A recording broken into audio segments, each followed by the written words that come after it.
All right, things are getting pretty wild on Twitter lately. There's been a lot of talk about how Musk is threatening to sue people even on his own platform. It's Yeah, crazy to see someone with that kind of wealth using it like this, exactly. It's like he's turning his platform into his personal legal battleground.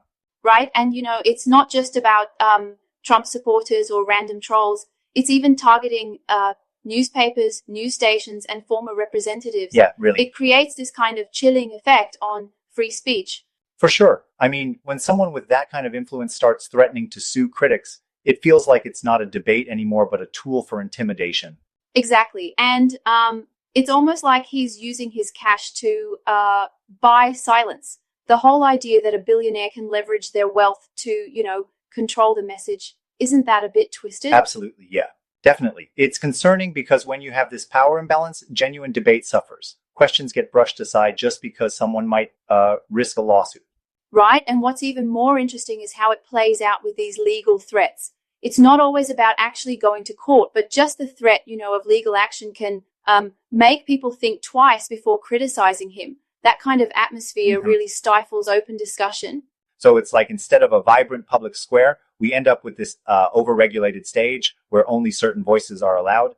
Yeah, exactly. And then you have cases like the one with former Representative Jamal Bowman, where his remarks on CNN, which might even be seen as free speech, are being used as a pretext to intimidate and silence dissent. Yep, that definitely raises eyebrows. But isn't there some nuance here? I mean, one could argue that certain statements need to be responsible. Shouldn't there be some accountability if someone's spreading, say, misinformation? I get where you're coming from, but there's a big difference. It's about whether he's using legal threats to protect his image rather than, ensuring public safety. It's like if you have a megaphone that only amplifies your own voice while silencing others. Yeah, I That's see not that. debate. It's a one-man show. And when newspapers and news stations start to play it safe out of fear of lawsuits, the whole ideological balance gets skewed. It's a slippery slope. Exactly. It's not just the immediate lawsuits. The ripple effects are huge. Once you create an environment where criticism is met with legal intimidation, even the most respected voices start to self-censor. Totally. And that's not even the worst part, is it? Because this isn't isolated to Twitter alone. It spills over into political debates in and out of the country. Oh, absolutely. Think about it. Musk's actions abroad, like in Turkey with the suspension of opposition accounts amid political unrest. It's like a domino effect where a billionaire's decisions affect the very fabric of democratic discourse globally. It really is a domino effect, isn't it? You knock over one piece and suddenly the whole public conversation is reconfigured to favor a particular narrative. Right, with controlling the narrative being the end goal. And then there's the irony. Musk pitches himself as a champion of free speech, yet his actions suggest he's more interested in silencing Yeah, dissent. that contradiction is just wild. It makes you wonder, though, when you have a free society, shouldn't there be room for all kinds of opinions, even the ones you disagree with? Precisely. When legal threats become a default response instead of a last resort, it ups the stakes to a point where even valid criticism risks getting stifled. It's like you start worrying not just about your words, but about the potential legal backlash. Absolutely. And let's not forget the selective nature of these threats. It seems that whenever criticism targets his actions or his allies, the lawsuits or bans come flying in.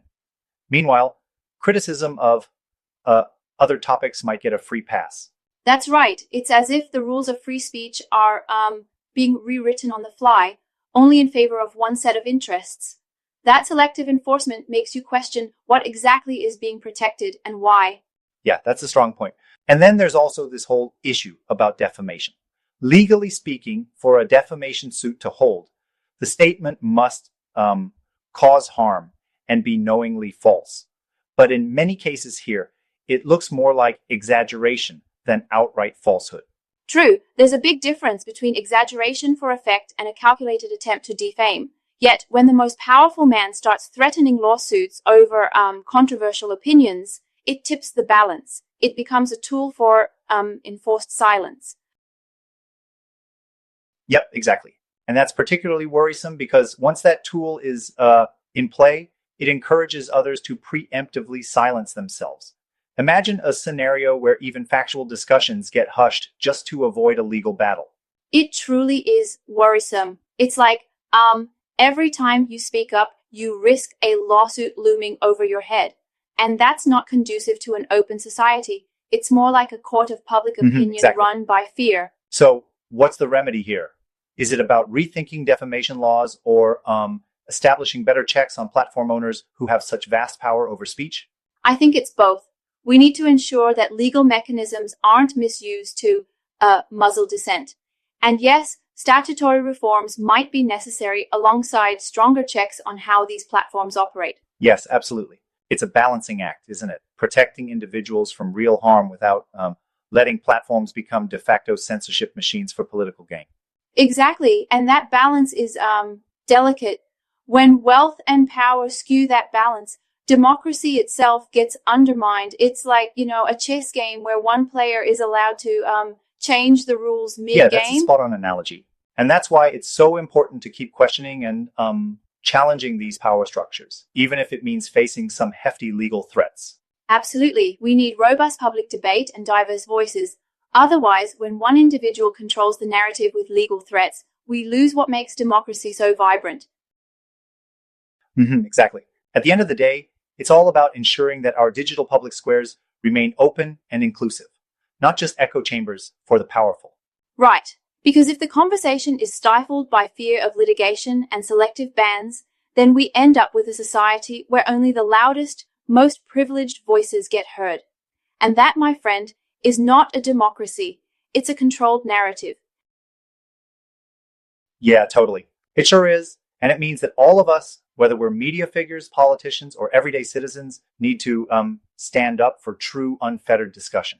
Exactly. We've got to push back against the misuse of power and demand transparency, accountability, and, genuine free speech, so that the ideas can compete on their merits without one man's wealth deciding the outcome. Absolutely, yeah. Thanks for this deep dive. It's conversations like these that really help shed light on the complexities of power, wealth, and speech in our era.